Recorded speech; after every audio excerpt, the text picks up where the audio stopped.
Welcome to the April edition of our TOC Technical Working Group. This month, we're focused on doing a webinar on the transit center calculation model that'll be used to support implementation for the TOC law. And just to go over our agenda for today briefly, we just did introduction. We'll do a brief overview of the webinar, the ongoing working group, and key timelines for the law. Nathan will do a brief introduction to the TOC law and how the transit center calculation model sort of relates to the law and helps implement it.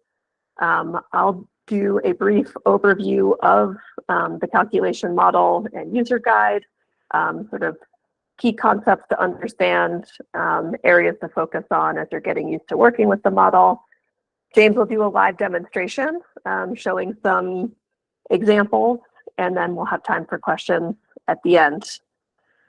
So yeah, please feel free to put questions as we go into the chat. And if there's any clarifying things, please feel free to let us know so we can hopefully help clear things up along the way. Our hopes for today are to demonstrate how the transit center calculation model works for users, including both simple and more complex cases. We want to create a recorded resource for staff to be able to refer back to later.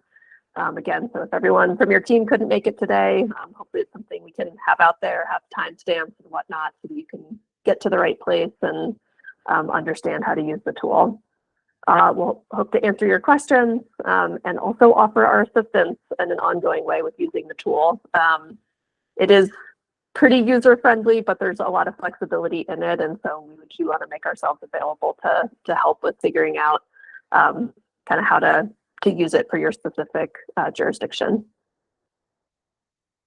Just about this working group, this is sort of our monthly forum for DOLA to share updates about the TOC law and for subject jurisdictions like all of yourselves to raise questions and concerns with us. Last month, we did a webinar on the Housing Opportunity Goal calculation tool. That recording and the associated slides are now posted on the DOLA website.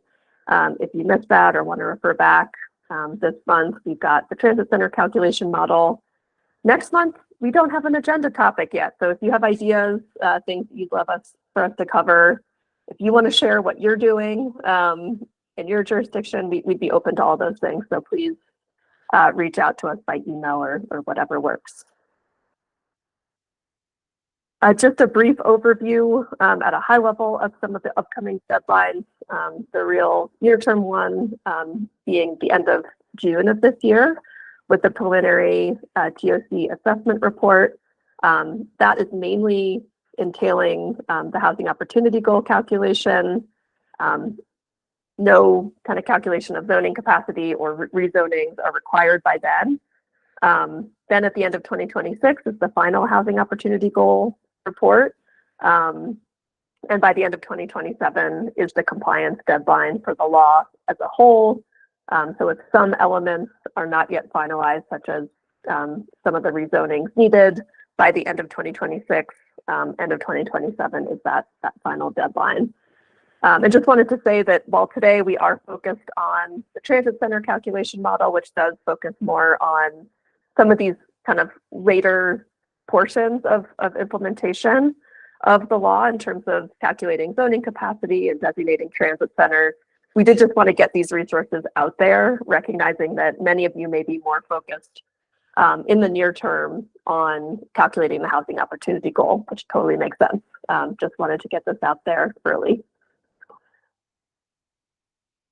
Just as a reminder of kind of where to find everything, end of February, we did publish the complete guidance for the TOC law, which includes the HOG calculation tool user guide, the transit center calculation model user guide, and those technical spreadsheet tools, as well as draft reporting templates. So those, the draft reporting templates, they're linked here. They're not posted on the DOLA website just because they are still in draft form.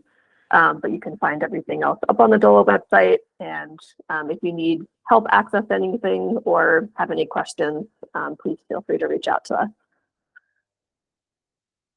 And with that, I think I'm passing it over to Nathan for a few slides. All right, thank you, Kelly. Since we're recording this for webinar purposes, we wanted to just do some high-level overview of the law. Many of y'all on the call have heard this many times and understand this very well, but there's always new planners and others being introduced to this, so we thought we'd do a couple slides on this. So the first step in what everyone's doing with the TOC law is calculating the housing opportunity goal. And the housing opportunity goal is really a jurisdiction-wide target for zoning capacity. And it's important to understand that the HOG is not a requirement for built housing units. Zoning capacity is just the number of units that the zoning allows in an area, and as well as other local laws. But important to understand that zoning capacity will often be higher than housing construction will be, which will be less dense than the zoning capacity, which we'll kind of get into a little bit later here. But also wanted to know, one question we've gotten a lot is about the 40 units per acre. And that part is really with the step one with how you calculate the housing opportunity goal. Then once we get to step two on the next slide, that number does not factor into required density of transit centers. And one way to think about it is everything you do to calculate the housing opportunity goal, once that's done, then you kind of set all that aside, whether it's the 40 units per acre or the exempt parcels.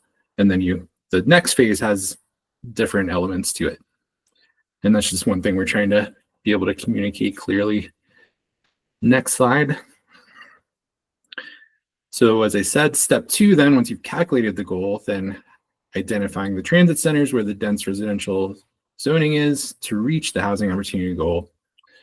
And so then you add up, once you have these transit centers with density, you use the calculator to add up the total zoning capacity to reach the housing opportunity goal. And that's really the purpose of today's webinar, to really talk about the step two piece, and then the previous models and tools for step one. Next slide. So what is a transit center? A transit center is an area that meets several criteria for location.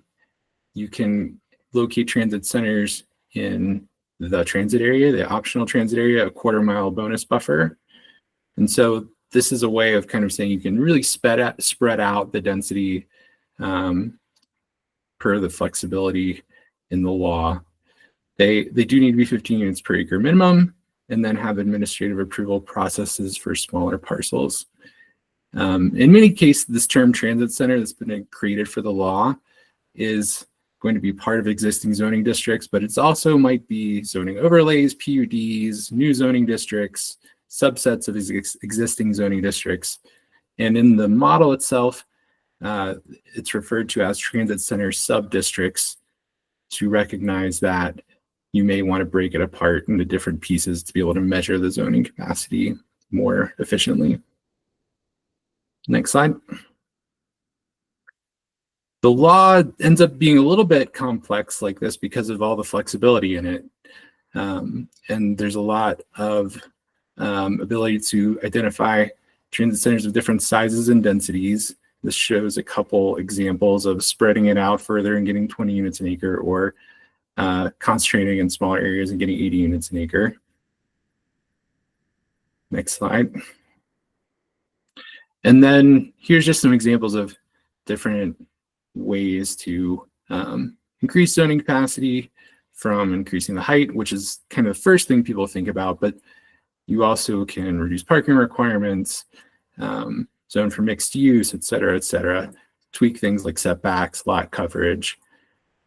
So a lot of times smaller tweaks with how the zoning capacity calculator works will result in large increases in zoning capacity. Next slide. So getting to the main purpose of today, the law directs DOLA to create this calculation model. It provides jurisdictions with a verified, simple, and efficient method to interpret density and dimensional standards, and that's the language in the law. Zola Strong prefers jurisdictions to use the model for at least a reasonable number of average parcels. There's, as they'll get into, not required to put all parcels in the law. And this hopefully is the easiest way to validate zoning capacity, but it's not required. There could be alternative methodologies that meet the requirements of the law. So then on this last slide, I just wanted to quickly show, this is really my putting a couple of things in the calculator to see what it spits out. And just one example of this question of built density versus zoning capacity. Here's an example of what's been built: 3-story apartments, 36 units per acre. This is an example in Lakewood that has 0.9 parking spaces per unit. And that's oftentimes what people expect to see from a 3-story unit. If you've dealt with units per acre, you might frequently see something like that. Using the calculator, what you could see for zoning capacity from a 3-story apartment building might be different. And here's a couple examples of things I plugged in for 1.5 parking spaces, reasonable setbacks, no other major dimensional restrictions. So pretty simple zoning without a lot of other nuances to it. That gives you 60 units per acre based on the requirements that are in the law, that the law said this is how we'll build the calculation model.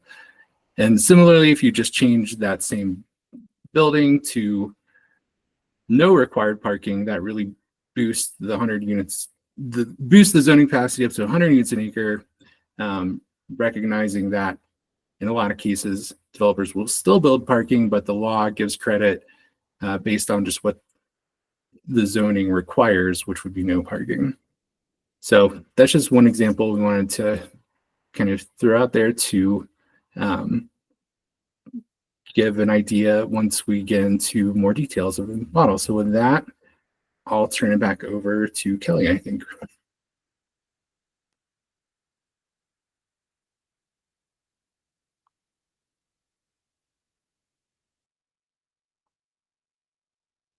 Sorry about that. Having a hard time unmuting. Thanks, Nathan.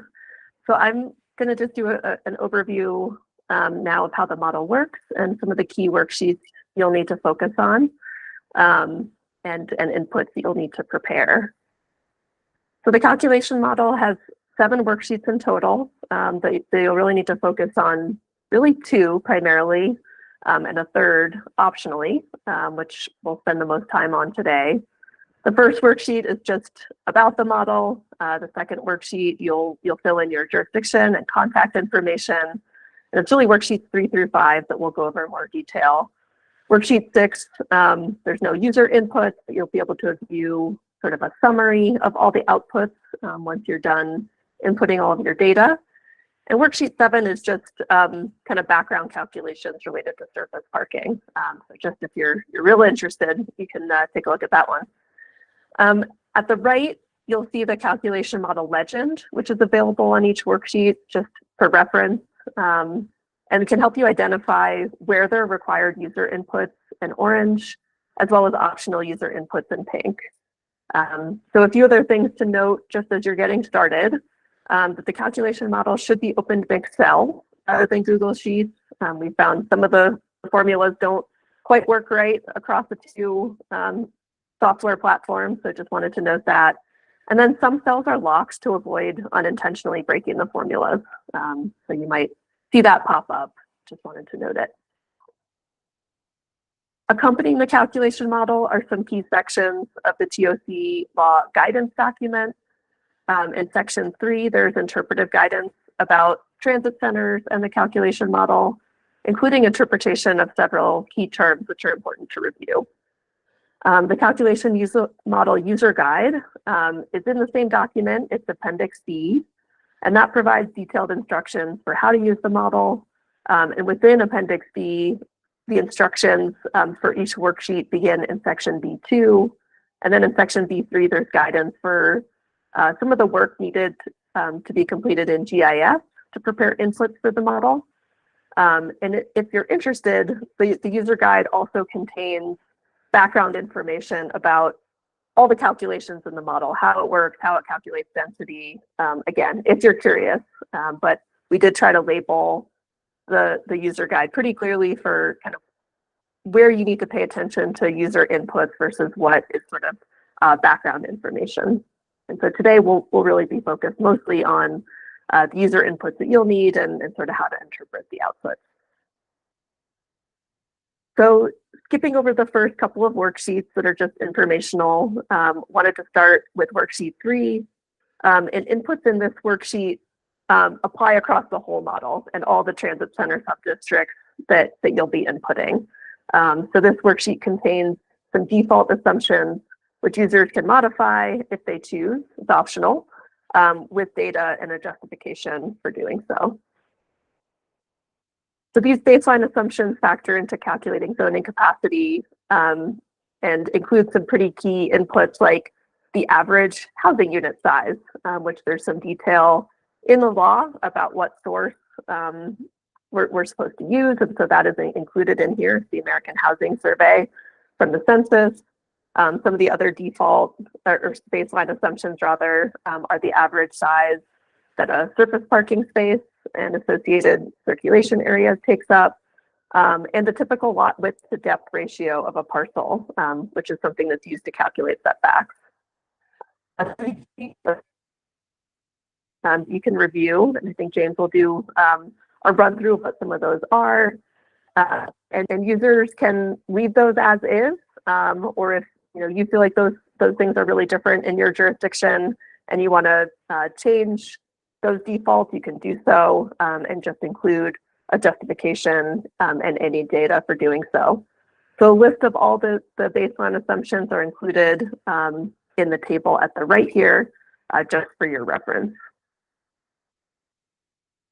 Moving on to worksheet 4. This worksheet is where we define key aspects of the transit center subdistricts, including dimensional standards. And this worksheet has both required and optional user input. So this is one of those 2 worksheets where you'll probably spend the most time kind of inputting information and reviewing it. So just as a reminder, I know Nathan just went over this, transit center subdistricts are groups of sites that share dimensional restrictions or other standards that affect net housing density and zoning capacity. They don't have to be contiguous necessarily, but users will need to define them in the calculation model and may want to complete some of the work in advance outside the model in GIS, and we'll talk a little bit about that in a moment. And then when we get to the next worksheet, you'll be assigning all of your sites or parcels to a transit center subdistrict. So we're kind of at that middle scale now between the assumptions that affect everywhere in the model, everywhere that you want to designate as a transit center. Now we're sort of breaking things out into different zones. Just as a reminder, transit center subdistricts can be a number of things. Most often, they're probably going to be some portion of your existing zoning districts, but they might also be PUDs or an overlay district as well. Each one does need to be unique, and you'll need to give it its own ID. These are just some examples of ones that you might want to include. You might want to reference kind of the name of your existing zoning district if that's what you're putting in. Or if you're only putting in, say, a portion of the existing zoning district, you might want to, give it a name that indicates that you're, only putting in the corner lot, say, in your R1 district, like this first one indicates.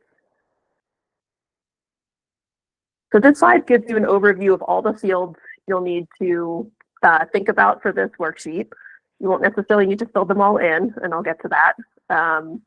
But in general, this worksheet will kind of take you through a careful review of your zoning code if you are inputting your existing zoning districts to figure out how to input the right dimensional standards that correspond to each zoning district.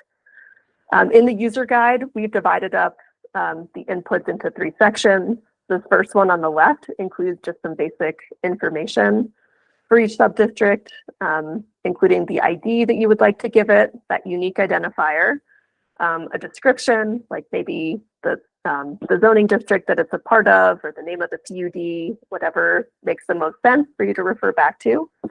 And then the calculation method is something you'll select, and I'll get into that more a little bit in a moment. The second section is probably where you'll spend the most time. This is the significant dimensional restrictions and includes common standards found in your zoning districts that'll be used to calculate the zoning capacity and net housing density. So two important points to note, which are highlighted on the right on the slide. One is that the orange cells are listed as required if applicable. So if you have a zoning district you're entering that say has a few of these standards, say it just has a minimum lot size and a building height, that's all you have to input. If nothing else applies, you can simply leave the remaining fields blank and move on. Additionally, another point is that you'll see that the third standard in this middle table here is called allowed residential use highest density. And this is actually a drop down in the model and allows you to select the highest density allowed residential use in the subdistrict. And so there's a number of options. There's single unit per parcel up to 6 units per parcel. There's townhomes and multifamily.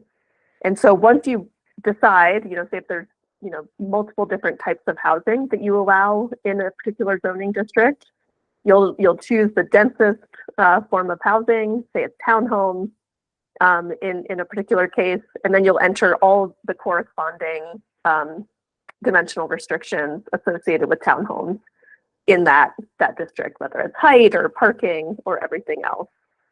So just wanted to note that as an important concept as you're filling this worksheet in. Finally, there are a few fields for other supplemental information where you'll include any other significant restrictions that apply to that subdistrict that haven't been captured by the other fields, the source for the subdistrict, such as a link to your code, and any notes about the subdistrict that you want to provide, sort of any, averages that you needed to take between interpretations or adjustments that you needed to make in kind of interpreting your code to input into the model. So after you've created your transfer subdistrict ID and description, one key decision you'll have to make for each subdistrict is what calculation method you'll want to use. And there are 3 options. The first option is kind of the most straightforward. And as Nathan mentioned, we kind of are encouraging folks to use where feasible. And that is to put all of your parcels associated with each subdistrict into the model. So that's called the parcel method. And that'll calculate the zoning capacity of each parcel in that subdistrict and then sum up that zoning capacity at the end. The second option is the average parcel method. And in this case, the model analyzes the zoning capacity of an average or median-sized parcel in the subdistrict and then scales that up to the total area that the subdistrict applies to. So using this option entails a couple of additional steps, notably identifying what that average or median-sized parcel is, and then identifying the total area of the subdistrict while making sure to exclude any undevelopable areas. The third option is unit-defined site. This might be used a little bit less often, but is meant to capture some use cases that we heard coming up when we were doing our sort of feedback sessions back in the fall. And it's kind of designed to be used for things like PUDs or master plan sites where the zoning capacity isn't necessarily governed by dimensional standards in zoning, but rather there may be a set number of housing units approved across one or multiple parcels in a PUD or master plan site. So when using this option, you won't need to input any dimensional standards. There will instead be an opportunity where you can put in what that total housing unit allowance or net housing density across all those sites is. So moving on to worksheet 5, we're now getting down to the scale of the parcels or sites. And this is where you'll enter information like the size of sites, the location information, and what transit center subdistrict they're a part of. So this worksheet contains both optional and required inputs. Here's an overview of the inputs you'll need for this worksheet. The very first thing you'll need is the transit center subdistrict ID you want to assign to each site. And this field will actually be populated with a drop-down menu from what you entered in the previous worksheet. So those two things are linked. Once you select the ID, the next two fields will be referenced from the previous worksheet, including the calculation method that you chose, and if you're using the average parcel method, the total area of the subdistrict. The next field includes some key details about your sites and parcels, including their area, their site ID, which will likely be the parcel ID if you're using the parcel method, or a description or name if you're using a different method. Then there are a few fields to indicate location information for the site, and this will probably be most applicable to the parcel method, but it's where users can document if their sites fall within the allowed locations for transit centers and whether the minimum parking law applies to that site or not. Because if it does, the model interprets that as meaning that the parking ratio will be set to 0. I think James has an example of that, so we'll demonstrate that a little bit more in a moment. Finally, there are a number of optional fields to reflect some of the various flexibilities in the law that Nathan alluded to, including, for example, there is an allowance to account for the density of existing units if you prefer. Again, that's optional. You don't have to input the existing units for all your sites, but that there is a space to do that if you wish. There are also fields where you could enter a target net housing density for sites over 5 acres. Some of these optional fields do become required if you're using the unit defined site method, since that method requires the user to either define the net housing density or zoning capacity that applies to, say, that PUD or master plan site. While we can't really go into full detail in this webinar, we did want to at least briefly just point out some of the key steps that you'll likely need to complete in GIS to create inputs for the model. And these steps are described in a lot more detail in section D3 of the user guide. And we're also more than happy to meet with folks and or provide technical assistance with any of these steps if it would be helpful. So essentially, users will need to select a parcel data set to use, whether that's your county assessor data or the DOLA prepared data set with some of the fields already included.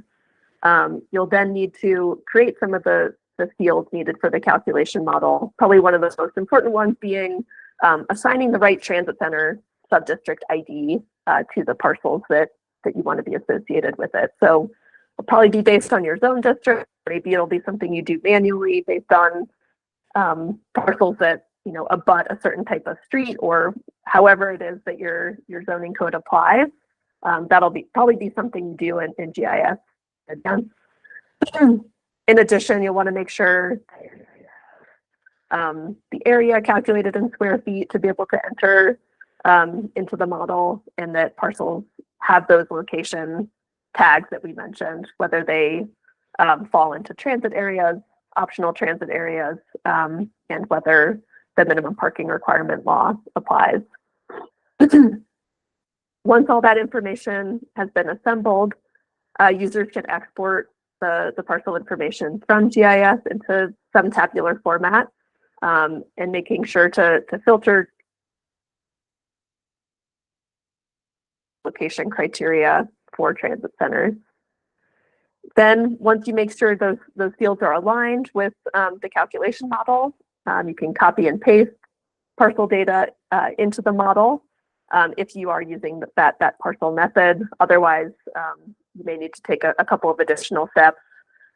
First, just to assemble, say, the total subdistrict area or the average parcel size to input into the model. Again, that was high level, so if you have questions on GIS, we're happy to meet and go through in more detail. James will show this in a little bit more detail, but just wanted to touch briefly on once you've kind of input the information about your site, when you scroll over to the right in the calculation model, you'll see sort of the key outputs that'll be helpful for interpreting the results of the data that you've put in to date. And so really the two key metrics in the law are net housing density, the allowed units per net acre, kind of excluding right-of-way areas and land dedication, and as well as zoning capacity, or the total allowed units on a site. So this is just a little screenshot of what that looks like, and something you'll want to look for once you've input all the data. This next worksheet, again, does not have any user inputs, but this is where you can go to view a summary of the total zoning capacity across all subdistricts and sites entered into the model. Before handing it off to James, I just wanted to end with a few notes about how to get started with the calculation model. When you first open it up, it might be a little bit overwhelming, but we just wanted to kind of give some thoughts on how to take some of the first steps. So first off, depending on where you're starting from, the model can either be used to calculate the zoning capacity of existing zones that you think you want to designate as transit centers, or you can also use it to test and develop new zones or overlays where needed, or to tweak existing zones and see what kind of density and zoning capacity you might get. For those inputting their existing zones, we recommend starting with kind of your simplest zoning districts and the base standards for those, and then moving on to more complex cases. Say if certain standards only apply in certain areas, if you need to split things up, we just recommend starting simple, seeing what you learn, seeing if you're kind of getting enough zoning capacity to get close to the housing opportunity goal, and then getting more complex from there. And we're happy to help if you get into some of the more complex methods. And finally, just the unit defined site calculation method may be a helpful option for those with a lot of PUDs, if you have those, particularly if you know the total number of housing units that have been approved and it meets the density threshold in the law. That might be a good option for some folks for like accounting for some parts of your transit centers. So just a couple of thoughts, and again, we're always happy to meet and troubleshoot once you get into it. And with that, I will pass it over to James.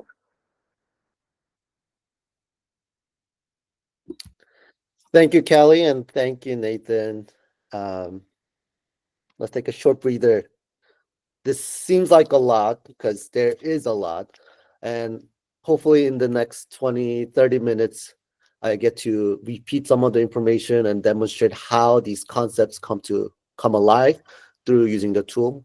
As Kelly and Nathan mentioned, it is not a requirement to use the tool, but the law required us to develop a tool, and DOLA has put this out there in the hopes that this could help with your calculation of zoning capacity to arrive at a number that is close to or exceeds your HOG number. So I'm going to share my window. Let's see. Okay. Please, Kelly, give me a nod if you can see it. Okay, great. If you're having trouble seeing the size of this on our Google Meets, there is a button down there with the 3 colon icon. You can go to it and make the screen full screen in case that helps a bit. I will try to zoom in a little bit more once I get to the sheets that have more fine information. The first 2 tabs are informational. This one about what this tool is. The second one about you, about the person, about the jurisdiction filling out the tool. So the first major piece of the tool really starts here. And when you're thinking about the TOC law, you might think about the parcels that might be part of your transit centers and what zoning districts are they in? What are these sub-districts, transit center sub-districts? How do they fit with our zoning districts?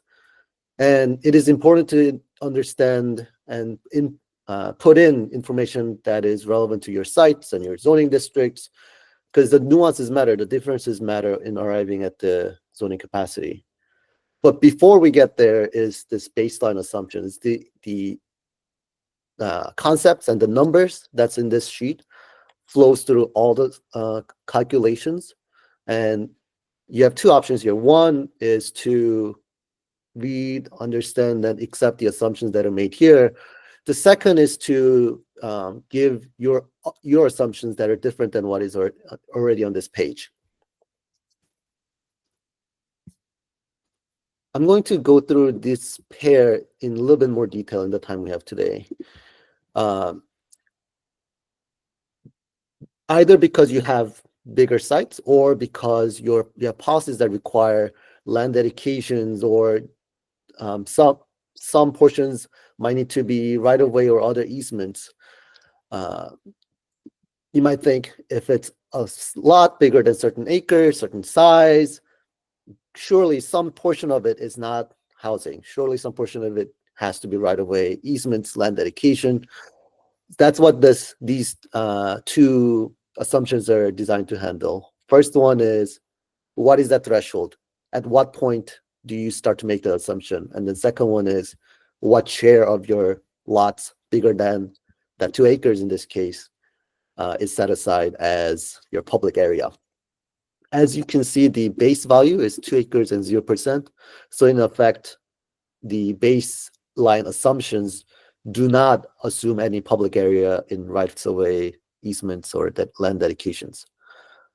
But if you do want to use it, as I scroll to the right, you can see that this first value has to be between 0 and 5 acres. The second value has to be between 0% and 100%. There's some description about what I just described.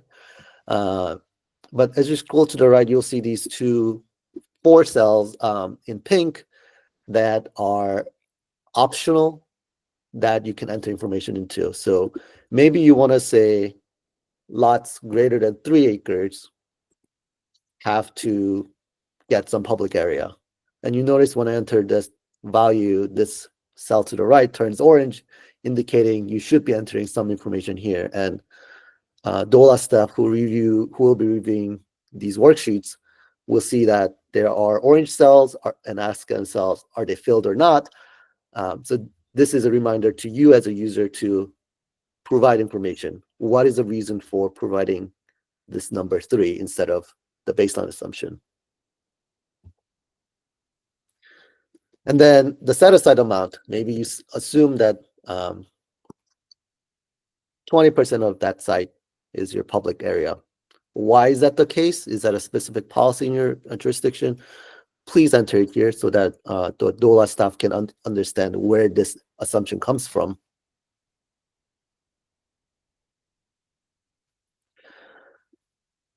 Having said that, I'm going to quickly go through the other assumptions. Kelly did share this list earlier, but I wanted to describe them a little bit more. The next 3 are about the unit size.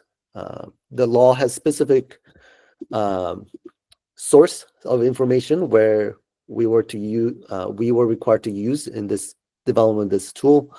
So based on that source, which is cited below, 848 square feet is the average unit size. That is the livable, the leasable area of a apartment, for example.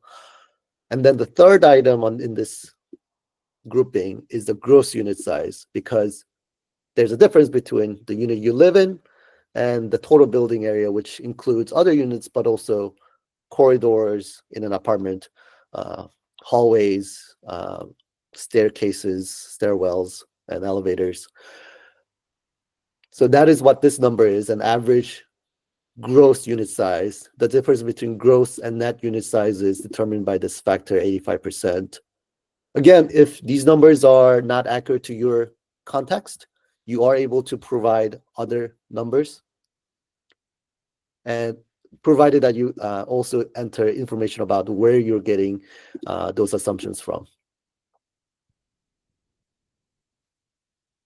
The next one, we ended up adding this baseline assumption to deal with jurisdictions that have form-based code. When you have form-based code and based on the logic we had in the calculation at the time, we were ending up with these skinny 10 feet wide townhouses that were next to each other. physically, logically, in the real world, that is not what you see. So we have an assumption here about what the minimum lot size per unit is.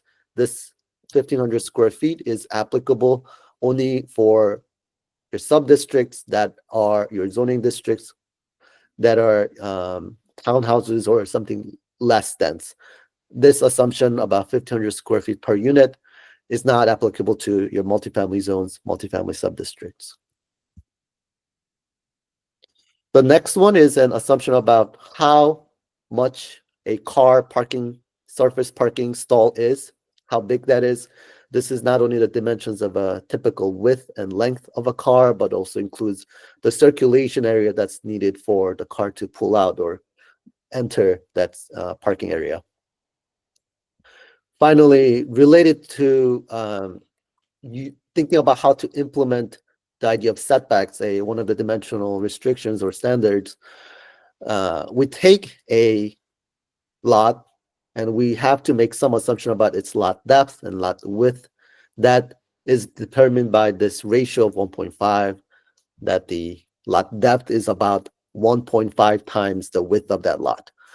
If you do want to change that, we've allowed it to change vary between 1 to 3. And when you put a different ratio in there, please provide your reasoning.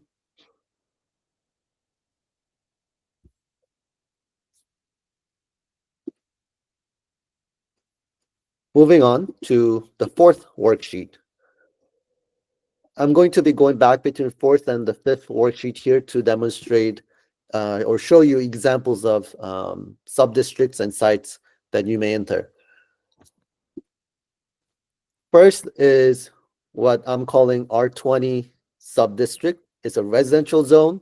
It reflects a residential zone that allows up to 20 units per acre. Here, I want to show you the simplest or the most preferred calculation method, parcel. The next column is in gray. Oh, it jumped on me. The next column is in gray. That suggests calculated cell, do not change. Great, move on. And then the next series of columns are dimensional restrictions. If you have them there, if they're applicable to this sub-district, then you can enter. Here, I've assumed that this sub-district, which relates to a zone called R20, allows up to 3 floors. Parking ratio required 2 stalls per unit, and that this zone allows 2 units, up to 2 units. This may be a duplex zone. This may be a single family zone that allows a single ADU.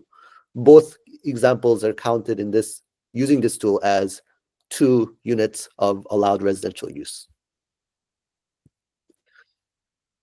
Entering a minimum lot size.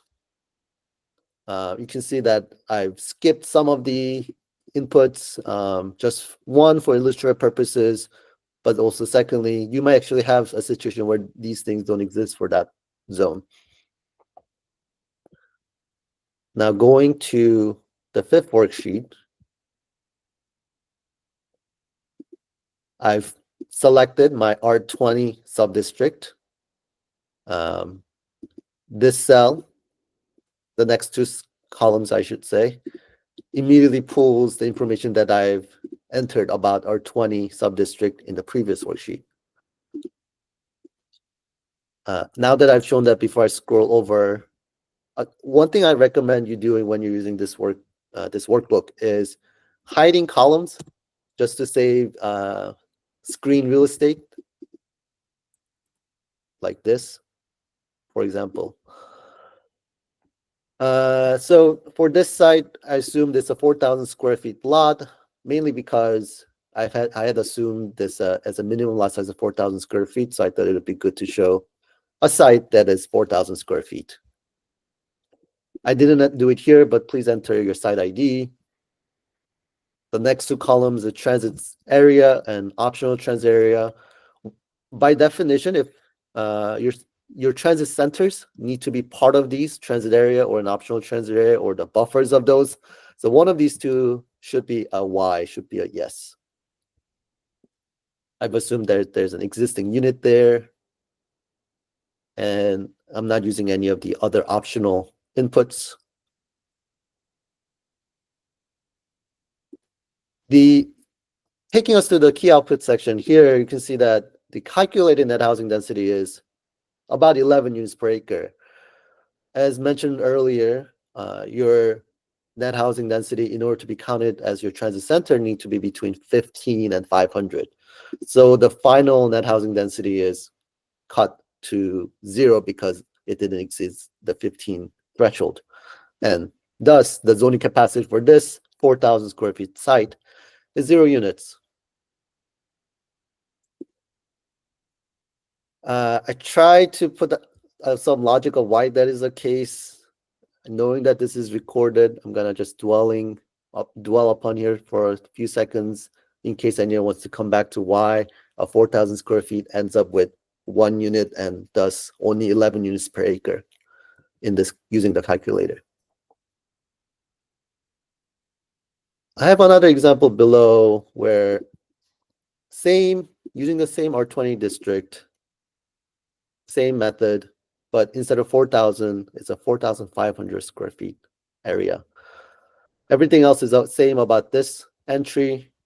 And here, with the larger site size, the calculator is telling me that it gets about 19 units per acre in net housing density, and 2 units. 2 units, again, maybe a duplex or a single unit with a ADU being zoned to be allowed on this 4,500 square feet site. So that's the first example about using a parcel method. Moving on to the next example is the fourplex is using the average parcel method, and that's what I'm trying to show you here. And I created something that I call the fourplex average because I'm using an average method. It's a zone that allows fourplexes. Now this column that used to be gray is not gray, it's orange for just this method because I've selected an average parcel method. The question that you should be trying to answer here is across how much and how many acres, to be more exact, is this average parcel going to be applied towards? Here I assumed 2 acres and then entered some information about what this zoning district allows. Taking us to the 5th worksheet again. Here I select the fourplex average as my sub-district ID, which pulls in average parcel as the method. And then now the next critical question is, what is that average site size you're using? Here I'm saying that it's a 6,000 square feet lot that is intended to represent 2 acres of sites that all have same dimensional standards. Moving us to the outputs. The calculation in this tool says this is 29 net housing density and 56 units across that 2 acres. Now that I've gotten to this point, you might be wondering, how are these being calculated? Where is this happening? So I'm going to zoom out for one moment. A lot. You can see there's a bunch of things happening in the worksheet to the right of where I was. Zooming back in again. To the right 70% of this worksheet are all the calculations that are happening. You do not need to review it. You can if you would like to, but that is where the calculations are happening before being pulled into this output section. Okay, zooming back in.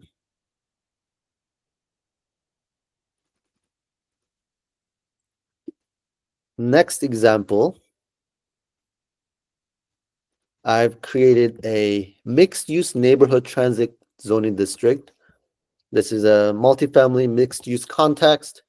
I want to show you parcel method one more time. let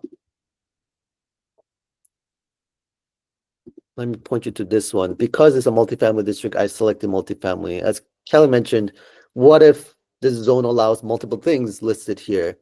Do select one. Do select hopefully the most dense option that you think is. In this one, I chose multifamily. And then enter the sub-district information, the dimensional standards for that multifamily that's relevant to that multifamily district. So here I said it allows 5 stories up to, requires at least 1 parking per unit. FAR requirement of 4, maximum impervious coverage of 90%. Now, if there are things here that you just really can't find where to enter, or there's some nuances that are not being captured, then that's the things here to the right, or columns here to the right, are where you might enter that information. This other significant restrictions are the things that are not being captured that are relevant to your district. What is the source of the information you're providing? Are there anything else that you would like DOLA staff or reviewing this to know about as they see this MNT district?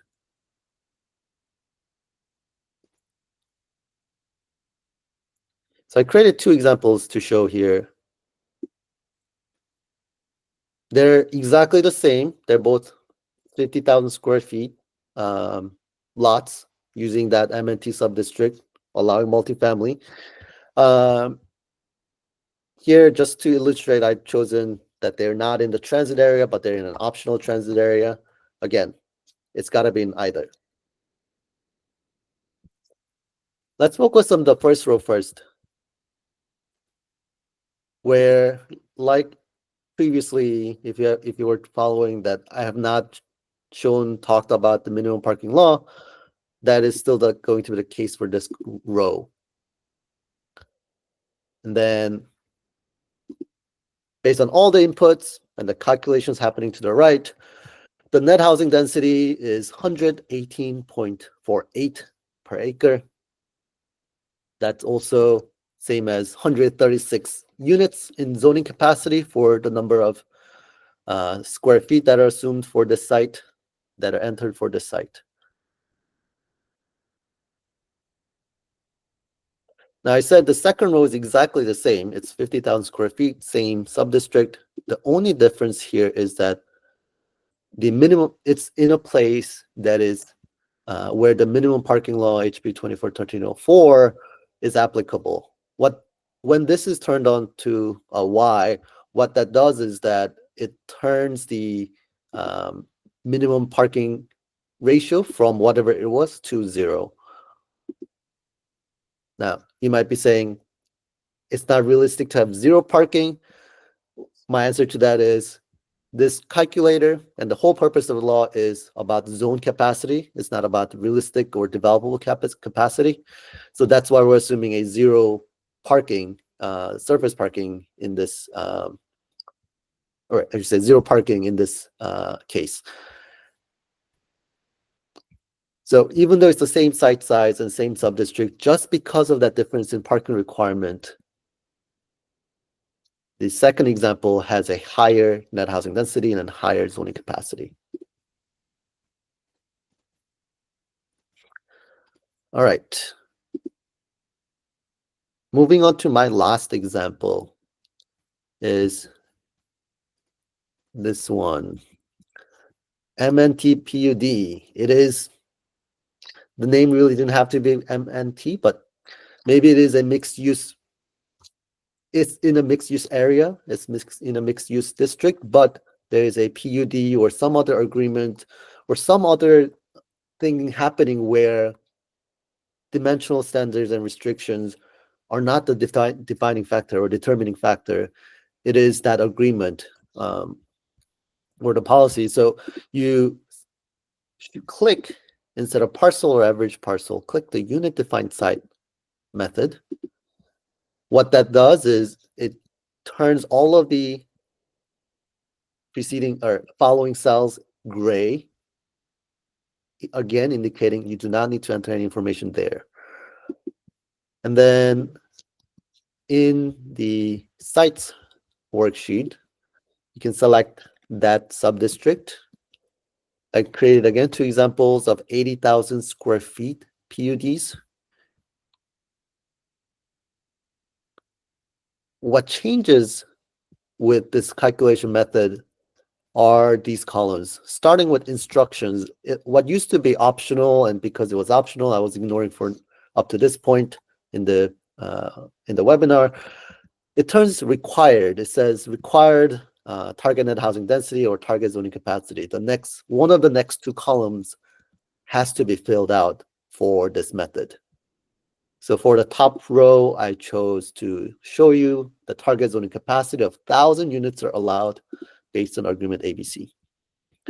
Or in the second example, 400 units per acre are allowed per agreement XYZ. So let's see what that does to the outputs. The first column here, the initial calculations, because there are no dimensional restrictions, it actually doesn't give you any net housing density. But in the preceding steps, it takes into account your target numbers, your user-defined numbers, and give you a net housing density number and a zoning capacity number. With the example I put in here, one thing I want to point out is you might have entered 1,000 units based on the agreement, but it's only giving you 918 units back. And that's because those 1,000 units would actually exceed 500 units per acre. And the law requires transit centers to have between 50 and 500 units per acre. So that is capped down to 500 units per acre to 918 units. Next one, there is no similar problem. The 400 units per acre was the input for the target or the user input. And then that is what is shown here. Those 400 units per acre is equivalent to 734 units for this site.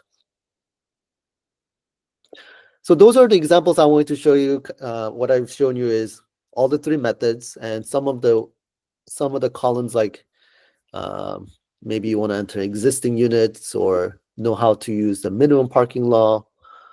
And then for the third approach, looking at the target net housing density or zoning capacity numbers. Once you've done that for all your sites, again, many sites might share a single subdistrict, or there might be one PUD for one subdistrict ID. There could be a variety of cases. But once you've entered all the information, they're all summarized in this last tab called Outputs Summary. What you should pay the most attention to is this total row. With the examples I've shown you, there are 20 sites adding up to 8 and 0.09 acres, both same gross and net sites. And then in total, 2,046 units of zoning capacity. And that is the key number to focus on and when you're comparing to your HOG goal. This number, you'll want this number to exceed your HOG number. If not, then can you add more places into your transit centers? If not, can you change your existing zoning district so that your transit centers have enough zoning capacity? So that is a review. That is the demonstration that I prepared for today. We do have a bit of time here to answer any questions about the demonstration, about anything that was covered earlier. I'll hand it back to Kelly to moderate. Okay, great. Thanks so much, James. And as you saw, there's, sort of a standard way to input, some of your simpler zones. There's also a lot of different flexibilities to capture some of the nuances that you might have. So I encourage you to get started with maybe your simplest zones, and as you get into the tougher ones, feel free to reach out to us so we can help troubleshoot how you might incorporate certain flexibilities into the model. But with that, I think I will stop recording and happy to take questions.